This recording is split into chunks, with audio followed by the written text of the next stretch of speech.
a little message, kind of sharing our reflections on the Orlando tragedy, and with a link to the talk that I gave on Monday. And at the end of the message that we sent out, we talked about the importance of gun control legislation.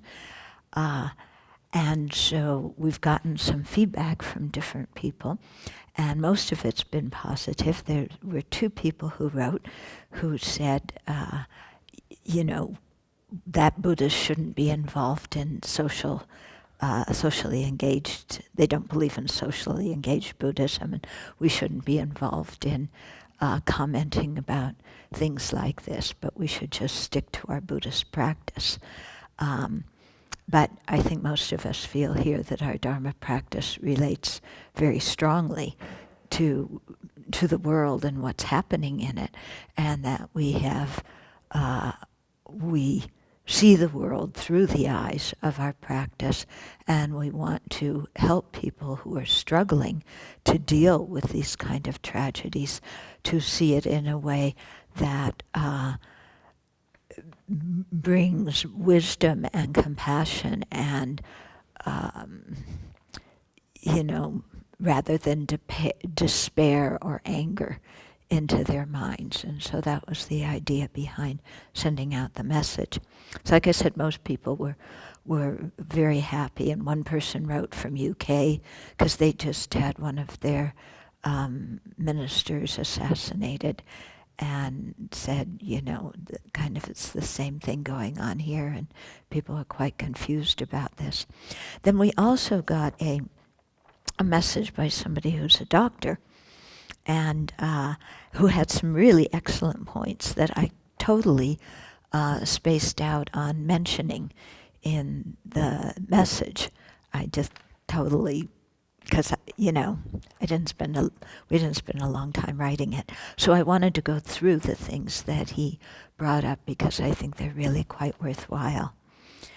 So he said, in the email it states, it's unclear now to what extent the carnage was an act of political terrorism and to what extent it was a hate crime.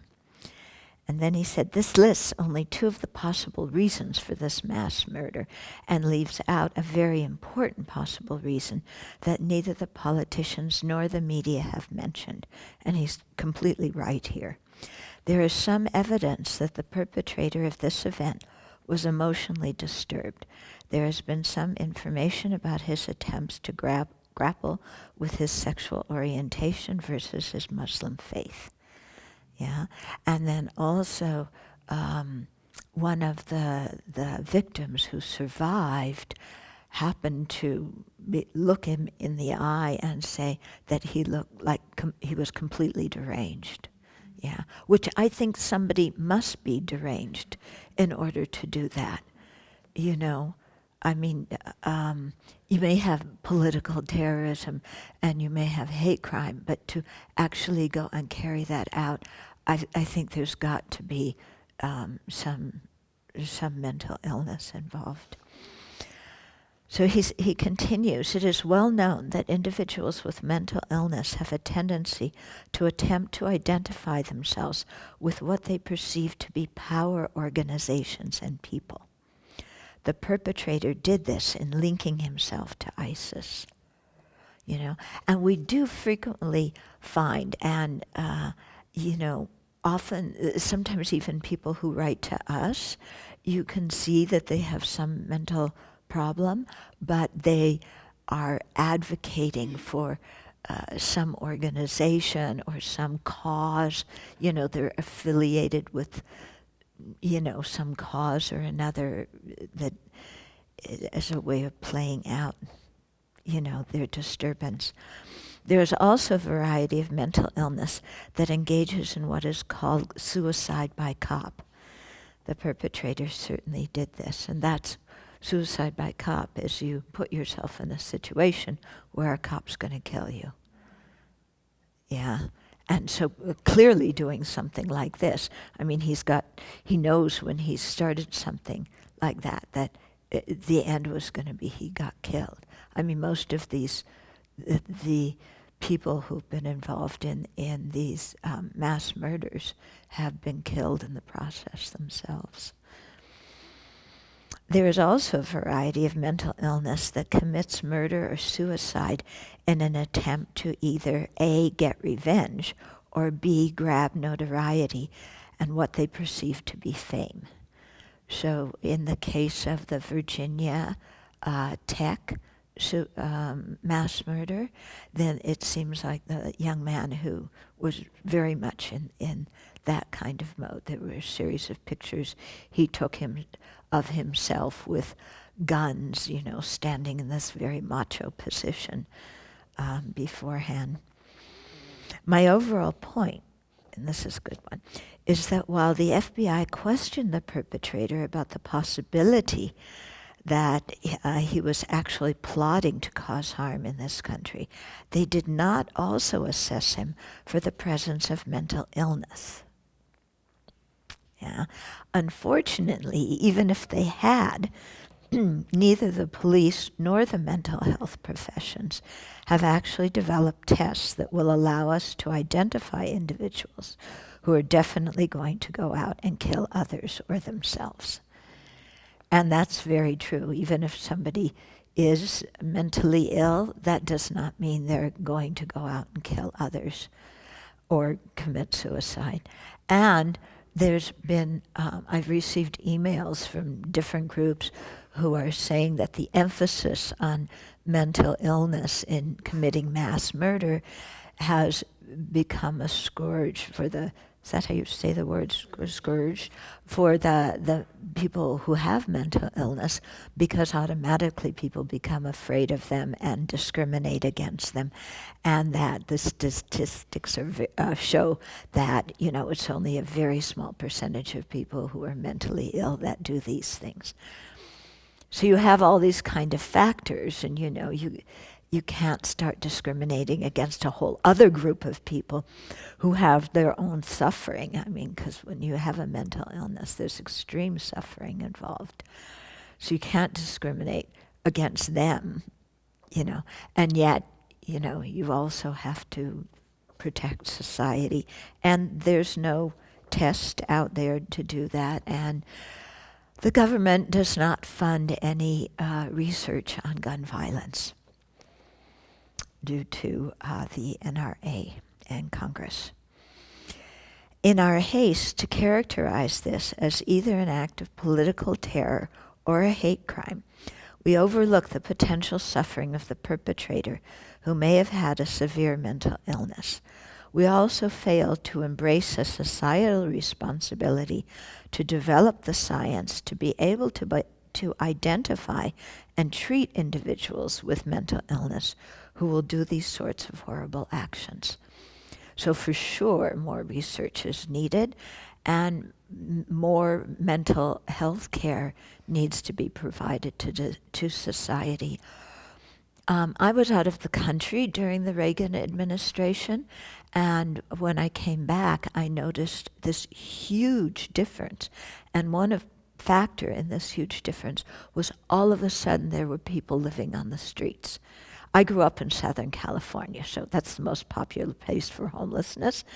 There were not nearly as many before Reagan as after, and part of it was that he opened the mental institutions and released all these people who need help and were not going to get it once they were out, who were unable to hold jobs and then began living on the streets and so on. And then, of course, the present Congress continues to slash funds for mental health, and state governments are doing that as well. So I think he's really right here that as a society, we're shooting ourselves in the foot, so to speak, to not, or shooting ourselves in the head, like you just gestured, to not, attempt to help to reach out and provide more resources for people who have mental illness. Okay? It is easy to demonize the perpetrator It is hard to admit that our society has failed to develop the mental health science that will allow us to definitely identify and successfully treat individuals who will intentionally harm themselves or others. I don't know if you're ever going to be able to come up with some test that will definitively be able to predict who will harm others or themselves.